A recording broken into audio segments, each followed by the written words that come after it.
Hello दोस्तों, कैसे हैं आप लोग। एक बार वापस आपका स्वागत है मेरे चैनल में। और आज हम बात करेंगे साइंस बायोलॉजी के एक नए टॉपिक के बारे में, जिसमें हम पढ़ेंगे आज आँख के बारे में, जिसे अंग्रेजी में आई कहते हैं। आँख के बारे में देखते हैं। मनुष्य की आँख क्या होती है? एक संवेदी संरचना होती है, अर्थात यह एक प्रकार का संवेदी अंग होता है। इसलिए आँख की सुरक्षा के लिए आँख के चारों तरफ हड्डी का एक आवरण पाया जाता है। आँख एक संवेदी संरचना होती है, इसलिए क्या होता है, आँख की रक्षा के लिए आँख के चारों तरफ एक हड्डी का आवरण पाया जाता है। अब आगे बात करें तो मनुष्य की आँख 3 परतों से मिलकर बनी होती है। इसमें 3 परतें होती है। सबसे पहले बाह्य परत, जिसे आउटर लेयर कहते हैं, फिर मध्य परत, जिसे मिडिल लेयर कहते हैं, और तीसरी आंतरिक परत, जिसे इनर लेयर या रेटिना कहते हैं। तो 3 परतों से मिलकर मनुष्य की आँख बनती है। मनुष्य की आँख की तीनों परतों में, जो मनुष्य की आँख है उसकी तीनों परतों में रक्त नलिकाएं पाई जाती हैं।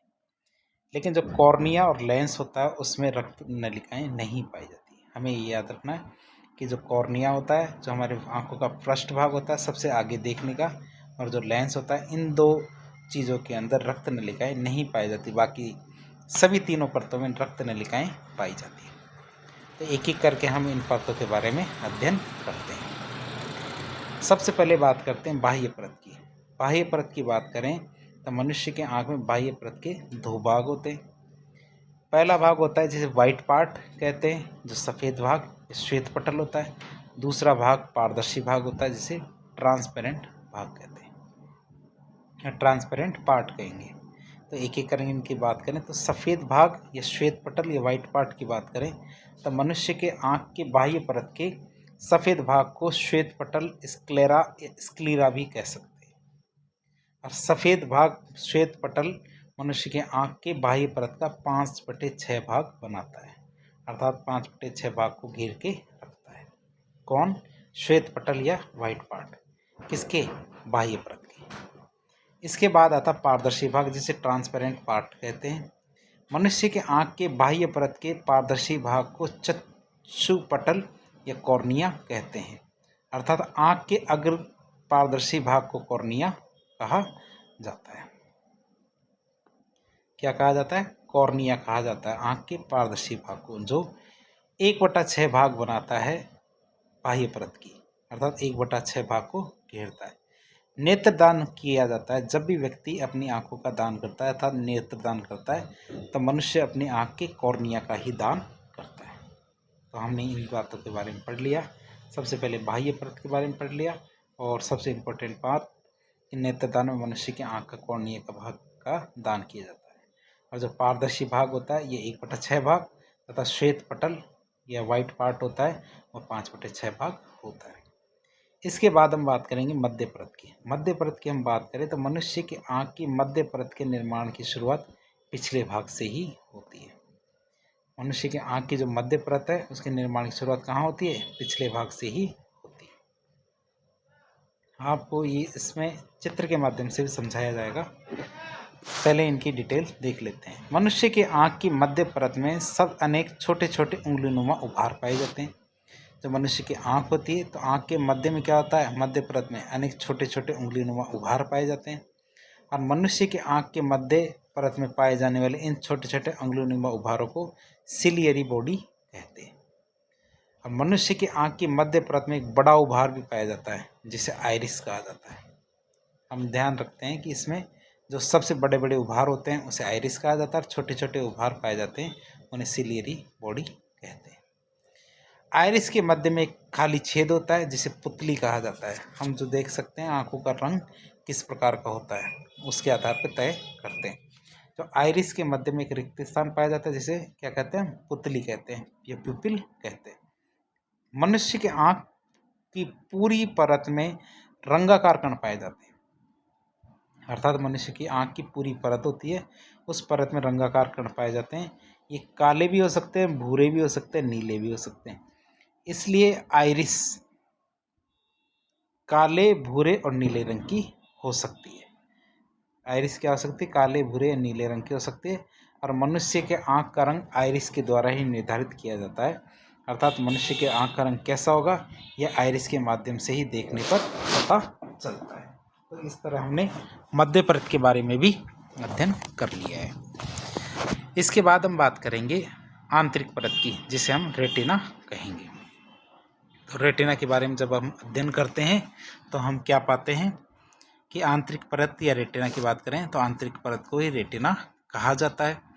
मनुष्य के आँख के आंतरिक परत या रेटिना 10 परतों से मिलकर बनी होती है।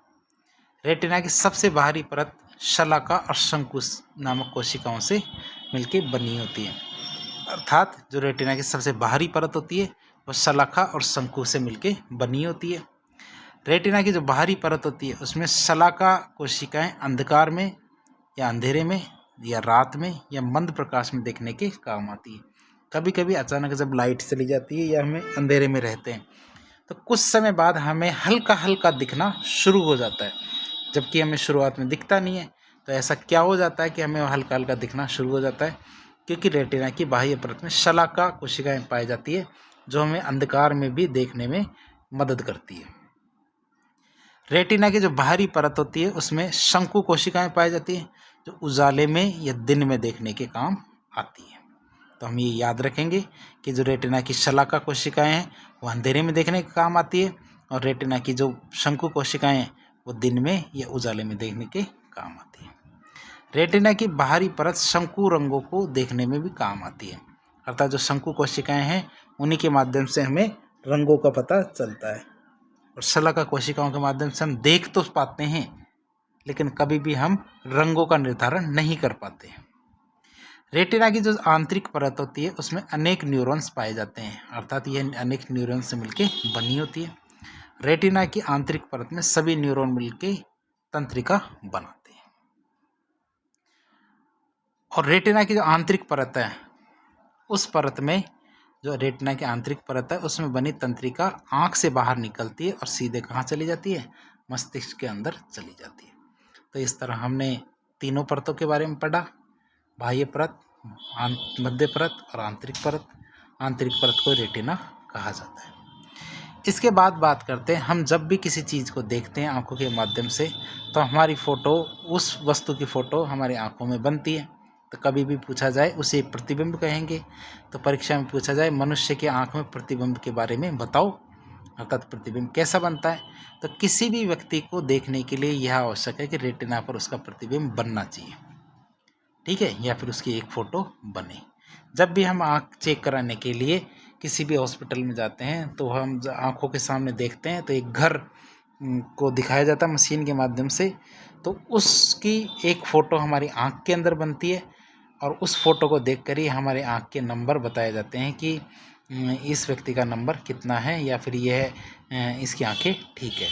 तो हमें इस सवाल के जवाब में बताना पड़ेगा। यदि परीक्षा में पूछा जाए कि मनुष्य की आँख में जो प्रतिबिंब बनता है उसकी विशेषताएं बताओ, तो हमें बताना पड़ेगा प्रतिबिंब हमेशा उल्टा बनता है। हमारी आँखों के अंदर प्रतिबिंब कैसा बनेगा? उल्टा बनेगा। दूसरी चीज़, जितनी बड़ी वस्तु होगी उससे प्रतिबिंब छोटा बनेगा। और तीसरी बात देखें तो वास्तविक बनेगा। ये हम चीज़ें समझ सकते हैं कि प्रतिबिंब उल्टा बनेगा, छोटा बनेगा और वास्तविक बनेगा। अर्थात जब वास्तव में कोई चीज़ होगी तो उसी का प्रतिबिंब बन सकता है, जो वास्तव में चीज़ नहीं है हमारी आँखें उसका प्रतिबिंब नहीं बनाएगी। अर्थात प्रतिबिंब कैसा बनेगा? उल्टा बनेगा, छोटा बनेगा और वास्तविक बनेगा। मनुष्य की आँख में रेटिना के जो आंतरिक भाग है या परत है उस पर फोटो या प्रतिबिंब छोटा, उल्टा और वास्तविक बनता है। अब बात करते हैं लेंसों की। तो आँख में हमारा लेंस पाया जाता है, तो लेंस की बात करें तो उत्तल लेंस या कॉन्वेक्स लेंस की बात करते हैं कि मनुष्य के आँख में उत्तल लेंस पाया जाता है। हम बात करते नहीं कि इस बंदे का तो लेंस ही खराब हो गया आँखों का, तो हम जब लेंस की बात करते हैं मनुष्य के लेंस की, तो यह इसके अंदर उत्तल लेंस पाया जाता है। मनुष्य के आँख में उत्तल लेंस आलंबन तंतु या सस्पेंसरी लिगामेंट के द्वारा जुड़ा हुआ होता है या फिर लटका हुआ होता है। किसके द्वारा जुड़ा होता है ये लेंस? सस्पेंसरी लिगामेंट या फिर आलंबन तंतुओं के माध्यम से लटका रहता है, जुड़ा रहता है। अगली बात करते हैं, आँख में द्रव भी पाए जाते हैं। यह हम चित्र के माध्यम से भी थोड़ी देर बाद देखेंगे। हम आपको इन सब बिंदुओं के बारे में चित्र के माध्यम से भी बताएंगे। मनुष्य की आँख में 2 प्रकार के द्रव पाए जाते हैं। ये कभी कभी परीक्षा में पूछा जाता है, तो हमें याद होना चाहिए कि मनुष्य की आँख में 2 क्या होते हैं? 2 प्रकार के द्रव पाए जाते हैं। पहला जलीय द्रव, दूसरा काचाभ द्रव। जलीय द्रव को एक्वस ह्यूमर कहते हैं, काचाभ द्रव को विटेरस ह्यूमर कहते हैं। तो हमें याद रखना है, जलीय द्रव को तो एक्वस ह्यूमर कहते हैं, काचाभ द्रव को विटेरस ह्यूमर कहते हैं। तो हम दोनों के बारे में एक एक करके अध्ययन करते हैं। सबसे पहले आता है जलीय द्रव। जलीय द्रव के बारे में बात करें तो मनुष्य की आंख में जलीय द्रव उत्तल लेंस के आगे की ओर पाया जाता है, और यह मनुष्य की आंख में जलीय द्रव कॉर्निया तथा उत्तल लेंस को पोषण प्रदान करता है। यह कॉर्निया और उत्तल लेंस को पोषण प्रदान करता है। क्यों? क्योंकि मनुष्य की आंख में दो ही चीज़ें ऐसी है, कॉर्निया और लेंस, जिनमें रक्त नलिकाएं नहीं पाई जाती, जिस वजह से इनको पोषण की आवश्यकता होती है। यदि इन्हें समय पर पोषण नहीं मिलेगा तो ये शुष्क हो जाएगी। मनुष्य की आंख में कॉर्निया तथा उत्तल लेंस में रक्त की आपूर्ति नहीं होती, इसलिए कॉर्निया और लेंस अपना पोषण जलीय द्रव से प्राप्त करते हैं। अर्थात कॉर्निया और लेंस में रक्त नलिकाएं नहीं पाई जाती हैं। मनुष्य की आंख में जलीय द्रव का निर्माण कौन करता है? जलीय द्रव का निर्माण सिलियरी बॉडी की जो रक्त नलिकाएं होती है उनसे रक्त क्षमता रहता है, और इस एक्वस ह्यूमर का निर्माण होता है। अब हम चित्र की बात करते हैं। चित्र में हम आंख के बारे में देख सकते हैं। आँख के बारे में हम आपको जूम करके बताते हैं। जूम करने पर हम आँख के चित्र को कितना सुंदर पाते हैं, या आपकी स्क्रीन पे कितना सुंदर दिखता है। सबसे पहले बात करते हैं इसमें 3 परतों की। 3 परतों के बारे में बात करें तो सबसे बाह्य परत कौन सी है? सबसे बाह्य परत हम देखेंगे स्क्लेरा। हमने परतों के बारे में देखा था, अर्थात सबसे बाह्य परत कौन सी होगी? हमारी स्क्लेरा परत को सबसे बाह्य परत कहते हैं। इसके बाद हमने देखा था आंतरिक परत रेटिना है। रेटिना में शंकु और शलाका कोशिकाएं पाई जाती है, जो अंत में मिलके ऑप्टिक नर्व या फिर तंत्रिका तंतु का निर्माण करती है। अभी हमने 2 प्रकार के द्रव देखे। 2 प्रकार के द्रव में एक तो हमारा विटेरस ह्यूमर, दूसरा एक्वस ह्यूमर। विटेरस ह्यूमर अर्थात काचाभ द्रव, एक्वस ह्यूमर अर्थात जलीय द्रव की बात करते हैं।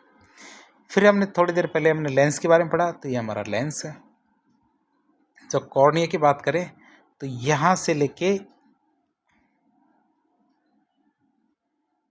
लेके और यहाँ तक का क्षेत्र क्या कहलाता है? कॉर्निया कहलाता है। ये आगे का जो भाग होता है, ये पारदर्शी भाग होता है, यह कॉर्निया कहलाता है। अब जो लेंस है वो लिगामेंट तंतुओं से जुड़ा होता है, जिसे सस्पेंसरी तंतु है। तो यहाँ देख सकते हैं लेंस यहाँ से जुड़ा होता है। तो सस्पेंसरी लिगामेंट तंतुओं से जुड़ा होता है। इसके बाद बात करें तो आइरिस की, तो आइरिस को हम देख सकते हैं। यह आइरिस है, यहाँ ऊपर और नीचे दोनों तरफ आइरिस है, जो आप देख सकते हैं। ये हमारी आइरिस है, छोटी सी आइरिस है यहाँ ऊपर और नीचे। इन्हीं के आधार पर आंखों के रंग का निर्धारण किया जाता है, कि आंख का निर्धारण कि आंख कौन से कलर की होगी। आगे बात करते हैं जो कंजक्टाइवा की बात करते हैं, जो पलकें होती है हमारी। तो पलकों की बात करें तो हमारी ये पलकें हैं। आगे हम प्यूपिल्स की बात करें और कॉर्निया हमने देख ही लिया है। ये कॉर्निया है, ये सिलियरी मसल है, एपिस्क्लेरा है। तो इस तरह आप चित्र को बार बार बनाकर इसके बारे में जानकारी प्राप्त कर सकते हैं और बेहतर अंक प्राप्त कर सकते हैं, यदि परीक्षा में इसके बारे में पूछा जाता है तो हम इसके आगे चित्र के आगे बात करेंगे। चित्र को हम जूम आउट कर देते हैं। जूम आउट करने के बाद चित्र छोटा हो जाता है थोड़ा सा, और चित्र के बाद हम बात करते हैं काचाभ द्रव या विटेरस ह्यूमर की। विटेरस ह्यूमर के बारे में बात करें तो हम मनुष्य की आंख में काचाभ द्रव उत्तल लेंस के ठीक पीछे पाया जाता है। काचाभ द्रव कहाँ पाया जाता है? उत्तल लेंस के ठीक पीछे की ओर पाया जाता है। काचाभ द्रव एक गाढ़ा द्रव होता है। काचाभ द्रव कैसा होता है? एक गाढ़ा द्रव होता है। मनुष्य के आंख में काचाभ द्रव आंख के आकार को बना के रखता है, कि आंख किस आकार की होगी ये डिसाइड कौन करता है? काचाभ द्रव। किसी व्यक्ति की आंख छोटी होती है, किसी आंख बड़ी होती है, तो ये काचाभ द्रव डिसाइड करता है। इसके बाद ऑर्बिट की बात करें तो नेत्र कोटर, अर्थात हमारी आंखें चारों तरफ घूम सकती है, हम आंखों को इधर से उधर घुमा सकते हैं। तो किस खोखले कोटर के अंदर होती है? मनुष्य की आंख के चारों ओर पाए जाने वाले हड्डियों के आवरण को नेत्र कोटर कहते हैं। नेत्र कोटर मनुष्य की आंख के अधिकांश भाग को घेर के रखता है। नेत्र कोटर क्या करता है, मनुष्य की आँख के अधिकांश भाग को घेर के रखता है। फिर आईलिड्स की बात करते हैं, अर्थात आँख की पलकें। मनुष्य की आँख का वह भाग जहाँ नेत्र कोटर नहीं पाया जाता उस भाग को त्वचा की फोल्ड्स पाए जाते हैं। अर्थात जहाँ नेत्र कोटर नहीं पाया जाता वहाँ त्वचा के फोल्ड्स पाए जाते हैं। और मनुष्य की आंखों के नेत्र कोटर के अलावा जिस भाग में त्वचा के फोल्ड्स पाए जाते हैं उन्हें पलके कहा जाता है। त्वचा के फोल्ड्स पाए जाएंगे उन्हें क्या कहेंगे, पलके कहा जाएगा। मनुष्य के आंख में 3 प्रकार की पलके पाई जाती है। यह हमें पता होना चाहिए, मनुष्य की आंख में कितनी प्रकार की पलके पाई जाती है। 3 प्रकार की पलके पाई जाती है। और वो कौन कौन सी है? सबसे पहले ऊपरी पलक, फिर निचली पलक और तीसरी पलक जिसे निमेषक पटल कहते हैं। और निमेषक पटल क्या है? एक अवशेषी अंग है। इनके बारे में हम एक एक करके अध्ययन करते हैं। सबसे पहले आता ऊपरी पटल पलक। मनुष्य की आंख की ऊपरी पलक पर अश्रु ग्रंथियां या लैक्रिमल ग्रंथियां पाई जाती है। हम कभी भी बात करते हैं इस व्यक्ति के तो आंसू बहुत आते हैं, तो ये आंसू वास्तव में आते कहाँ से हैं? जो हमारी ऊपरी पलक होती है उनको बार बार हम झपकाते हैं तो झपकाने से हमारे आंसू आते हैं। अर्थात ऊपरी परत में अश्रु ग्रंथि या लैक्रिमल ग्रंथि पाई जाती है। और मनुष्य की आँख की ऊपरी पलक कैसी होती है? गतिशील होती है। अर्थात आँख बंद करने और खोलने में ऊपरी पलक का ही योगदान होता है, निचली पलक कभी भी गति नहीं करती है। अब अश्रु ग्रंथि या लैक्रिमल ग्रंथि की बात करें तो मनुष्य के शरीर में अश्रु ग्रंथियों की संख्या 2 होती है। 2 आँखें 2 ग्रंथि। अश्रु ग्रंथि मनुष्य की आँख की ऊपरी पलक में ही पाई जाती है। मनुष्य में अश्रु ग्रंथि या लैक्रिमल ग्रंथि आंसू को स्रावित करती है। अर्थात मनुष्य में अश्रु ग्रंथि या लैक्रिमल ग्रंथि आंसुओं का निर्माण करती है और आंसू निकालती है। मनुष्य में अश्रु ग्रंथि या लैक्रिमल ग्रंथि जन्म के 3 से 4 महीने बाद बनने लग जाती है। अर्थात जब बच्चा 3 से 4 महीने का होता है तो वो रोता है लेकिन उसके आंसू नहीं आते हैं क्योंकि वो ग्रंथियां बनती नहीं है उसकी। अब बात करते हैं निचली पलक की। तो निचली पलक क्या है? मनुष्य की निचली पलक गतिहीन होती है, अर्थात ये गति नहीं करती है, अर्थात ये हमेशा स्थिर रहती है। और तीसरी पलक है निमेषक पटल की बात करें तो मनुष्य की आंख में 2 पलकों के अलावा एक तीसरी पलक भी पाई जाती है जिसे तीसरी पलक के निमेषक पटल भी कहा जाता है। और निमेषक पटल क्या होता है? एक अवशेषी अंग होता है। तीसरी पलक के निमेषक पटल मनुष्य में अवशेषी अंग होता है, लेकिन तीसरी पलक के निमेषक पटल जानवरों में गतिशील भाग होता है। मनुष्य में यह किसी भी प्रकार का कार्य नहीं करती है निमेषक पटल, लेकिन जानवरों में यह कार्य करती है। अर्थात कार्य क्या? यह गतिशील होती है। अब आँखों में प्रकाश का अपवर्तन की बात करते हैं। मनुष्य की आँख में प्रकाश का 2 बार अपवर्तन होता है। अर्थात मनुष्य की आंख में एक बार अपवर्तन तो कॉर्निया से होता है, दूसरी बार अपवर्तन लेंस के माध्यम से होता है। ये हमें पता होना चाहिए कि मनुष्य के आंख में क्या होता है। अपवर्तन की बात करें तो 2 बार अपवर्तन होता है। एक तो अपवर्तन कॉर्निया के माध्यम से होता है, दूसरा अपवर्तन लेंस के माध्यम से होता है। इसके बाद हम बात करते हैं अगला जो परीक्षार्थियों के लिए सबसे इम्पोर्टेंट टॉपिक है, आँखों के अंदर होने वाले रोग, जिन्हें नेत्र रोग भी कह सकते हैं, आई डिजीज। आँखों से संबंधित हम कुछ रोगों के बारे में पढ़ेंगे। पहला रतौंधी जिसे नाइट ब्लाइंडनेस कहते हैं, दूसरा निकटवर्ती या निकट दृष्टि दोष जिसे मायोपिया कहा जाता है, निकट दृष्टि दोष जिसे नियर साइटेडनेस भी कहेंगे। अगला दूरदृष्टि दोष जिसे हाइपरमेट्रोपिया भी कहते हैं। अगला जरा दृष्टि दोष जिसे प्रेसबायोपिया कहेंगे। अबिंदुकता या दृष्टि वैषम्य रोग, मोतियाबिंद, ग्लूकोमा या काला पानी या काला मोतिया रोग भी कह सकते हैं। तो इसके बाद हम एक एक करके इन रोगों के बारे में अध्ययन करते हैं। कभी कभी परीक्षा में 2 या 2 से अधिक रोगों के बारे में भी पूछा जा सकता है, तो हमें इसके बारे में जानकारी होनी चाहिए। सबसे पहले हम रतौंधी रोग के बारे में बात करते हैं। मनुष्य के आँख के आंतरिक परत या रेटिना में स्थित जो शलाका कोशिकाएं होते हैं उसमें रोडोप्सिन नामक पदार्थ पाया जाता है। जब हमने अभी बात की तो रेटिना में 2 प्रकार की कोशिकाएं पाई जाती है, शलाका और शंकु। शलाका कोशिकाएं अंधेरे में देखने में योगदान देती है और उसमें एक पदार्थ पाया जाता है जो क्या कहलाता है? रोडोप्सिन। और शलाका में रोडोप्सिन के निर्माण के लिए विटामिन ए बहुत ज़्यादा जरूरी है। मनुष्य की आंख में रोडोप्सिन रात में देखने या अंधेरे में देखने में बहुत ज़्यादा काम आता है। मनुष्य में रतौंधी रोग विटामिन ए की कमी के कारण होता है और विटामिन ए की कमी से कमी होती है तो मनुष्य की आँख में रेटिनिन नहीं बन पाता। आँख में रेटिनिन नहीं बनने के कारण रोडोप्सिन नहीं बन पाता, और रोडोप्सिन नहीं बनने के कारण मनुष्य की आँख में क्या हो जाता है, रतौंधी रोग हो जाता है। मनुष्य की आँख में रतौंधी होने पर दिन में तो अच्छी तरह दिखाई देता है, लेकिन रात में और अंधेरे में ठीक से दिखाई नहीं दे पाता। रतौंधी रोग के इलाज के लिए विटामिन ए युक्त फल और सब्जियों का सेवन करना चाहिए। ये हम चित्र को देख सकते हैं कि जब व्यक्ति को डे टाइम होता है, डे टाइम में उसकी जो नज़रें हैं बिल्कुल सीधी जाती है और अर्थात प्रतिबिंब सही बनता है, लेकिन जब ना रात की बात आती है तो हल्का सा ये आगे बनता है चित्र। तो ये हम देख सकते हैं, ये हल्का सा आगे बनता है उसके। आगे बात करते हैं हम दूसरे रोग के बारे में। दूसरा रोग हमारा निकट दृष्टि दोष। निकट दृष्टि दोष जिसे मायोपिया भी कहते हैं, जिसे नियर साइटेडनेस एरर भी कहते हैं, मायोपिया रोग। निकट दृष्टि दोष को मायोपिया भी कहा जाता है, अर्थात निकट दृष्टि दोष का वैज्ञानिक नाम मायोपिया है। निकट दृष्टि दोष में व्यक्ति की आंख में रेटिना पर बनने वाला प्रतिबिंब रेटिना पर नहीं बनता, बल्कि रेटिना से पहले ही बन जाता है, जिसे मायोपिया या निकट दृष्टि दोष कहेंगे।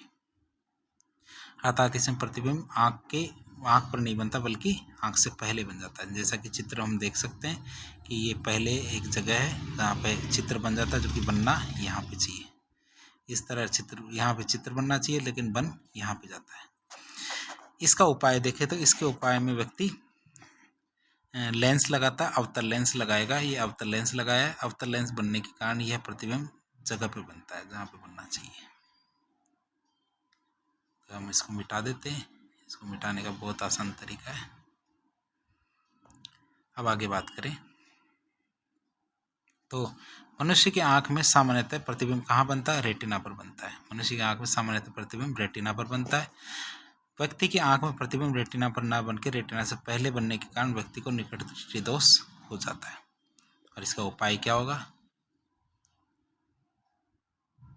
मनुष्य की आंख में निकटवर्ती दोष हो जाने पर निकट की वस्तुएं तो साफ दिखाई देती है, लेकिन दूर की वस्तुएं साफ दिखाई नहीं देती है, और इसके लिए व्यक्ति अवतल लेंस का उपयोग करता है, अर्थात अवतल लेंस युक्त चश्मे लगाता है। अब वास्तव में कारण क्या है निकट दृष्टि दोष होने का, या मायोपिया होने का क्या कारण है? निकट दृष्टि दोष में मनुष्य की आंख में स्थित जो उत्तल लेंस होता है उसका आकार बढ़ जाता है, और मनुष्य की आंख में स्थित उत्तल लेंस का आकार बड़ा होने के कारण रेटिना पर जो बनने वाला प्रतिबिंब है वो रेटिना से पहले ही बन जाता है, जिससे वस्तुएं धुंधली दिखाई देने लगती है। मनुष्य के आंख का आकार बड़ा होने के कारण रेटिना पर बनने वाला प्रतिबिंब रेटिना पर न बनकर रेटिना से पहले बन जाता है, जिसके कारण दूर की वस्तुएं क्या होती है, धुंधली दिखाई देनी शुरू हो जाती है। अब बात करते हैं तीसरा रोग, दूरदृष्टि रोग,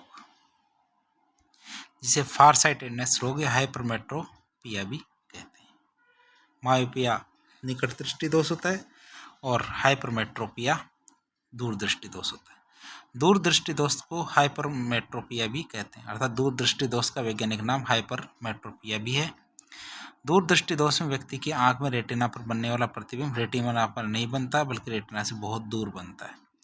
सामान्यतः मनुष्य की आंख में प्रतिबिंब रेटिना पर बनता है, लेकिन इसमें रेटिना से दूर बनता है। व्यक्ति की आंख में प्रतिबिंब रेटिना पर न बनकर रेटिना से दूर बनने के कारण व्यक्ति को दूरदृष्टि रोग हो जाता है। अब चित्र की बात करें, चित्र में देखें तो इसके अंदर प्रतिबिंब यहाँ बनना चाहिए, बल्कि बनता यहाँ पे प्रतिबिंब बनता है। तो हम उत्तल लेंस का प्रयोग करते हैं, ये उत्तल लेंस है, उत्तल लेंस का प्रयोग करते हैं तो प्रतिबिंब वहीं बनता है जहाँ बनना चाहिए। तो इसके बाद हम बात करते हैं अगला। आगे हम बात करें इसी में, मनुष्य की आंख में दूरदृष्टि दोष हो जाने पर दूर की वस्तुएं तो साफ दिखाई देती है, लेकिन पास की वस्तुएं साफ दिखाई नहीं देती है। अब वही बात कि मनुष्य की आंख में दूरदृष्टि दोष को दूर करने के लिए उत्तल लेंस का उपयोग किया जाता है, अर्थात उत्तल लेंस युक्त चश्मे पहने जाते हैं।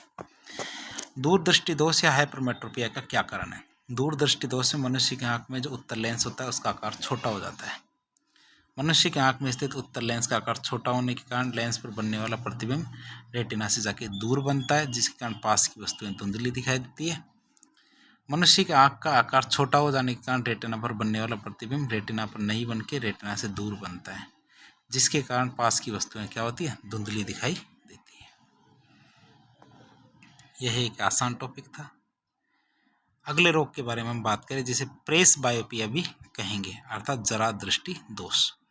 जरा दृष्टि दोष मनुष्य की आंख में होने वाला एक रोग है। जरा दृष्टि दोष मनुष्य में सामान्यतः वृद्धावस्था में रोग होता है। इस रोग में रोगी के पास की वस्तुएं और दूर की वस्तुएं दोनों ही साफ दिखाई नहीं देती, अर्थात व्यक्ति को इस रोग में पास और दूर की वस्तुएं धुंधली दिखाई देती है। जरा दृष्टि दोष में रोगी के इलाज के लिए द्विफोक्सी लेंस का उपयोग किया जाता है, अर्थात द्विफोक्सी लेंस चश्मे का उपयोग किया जाता है।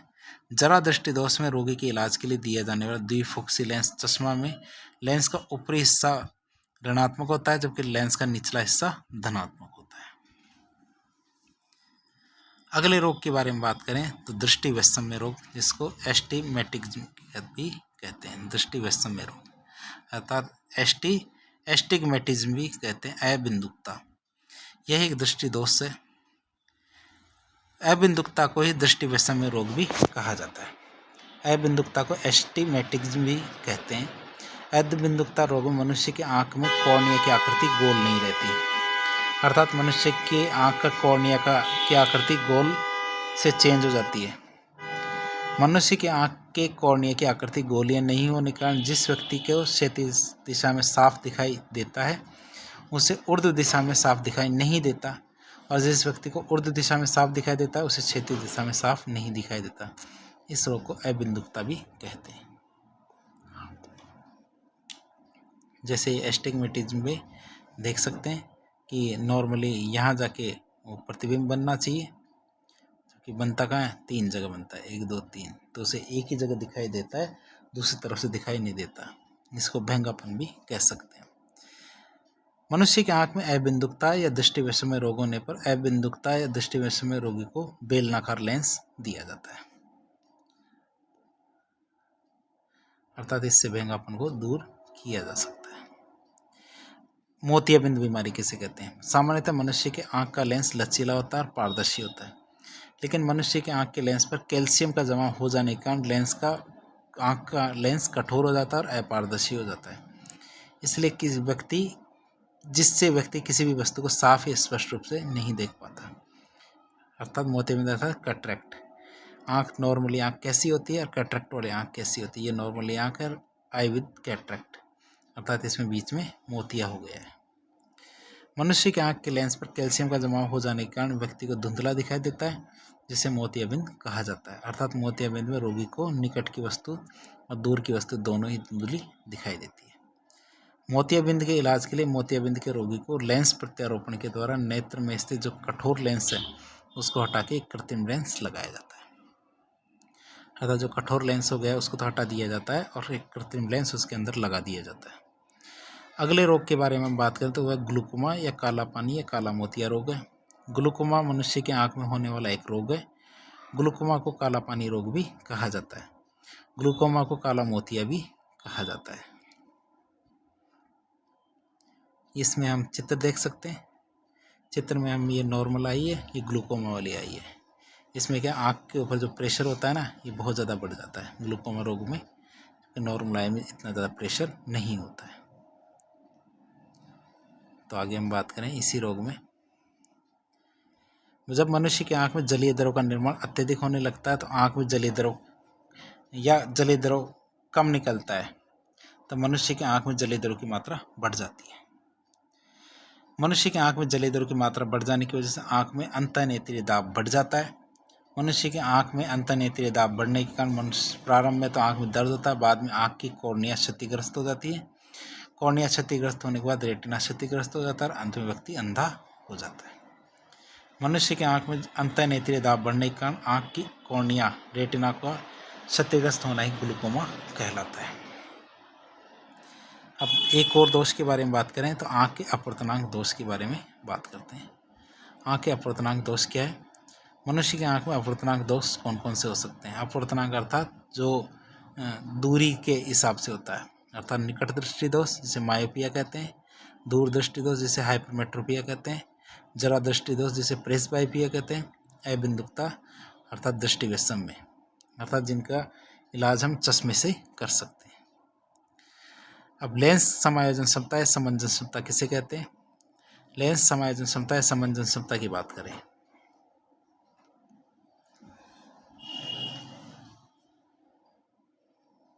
मनुष्य की आंख में स्थित लेंस की वह क्षमता जिसके द्वारा आंख में स्थित जो लेंस है वो अपनी मोटाई में परिवर्तन करके अपनी फोकस दूरी को बदलता रहता है या फोकस दूरी को कम या ज़्यादा कर सकता है। लेंस की इसी क्षमता को लेंस की समायोजन क्षमता या समंजन क्षमता कहा जाता है।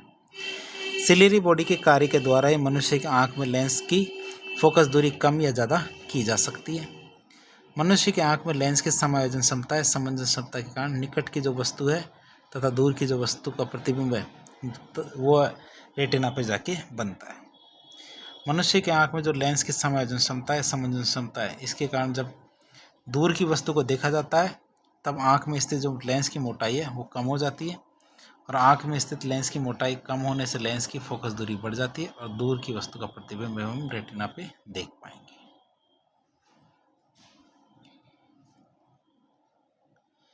मनुष्य की आंख में लेंस की समायोजन क्षमता या समंजन क्षमता के कारण जब निकट की वस्तु को देखते हैं तब आंख में स्थित लेंस की मोटाई बढ़ जाती है, अर्थात हम जब किसी चीज़ को गौर से देखते हैं तो लेंस की मोटाई बढ़ जाती है और आंख में स्थित लेंस की मोटाई बढ़ जाने से लेंस की फोकस दूरी कम हो जाती है। निकट की वस्तु का प्रतिबिंब रेटिना पे फिर बनने लगता है।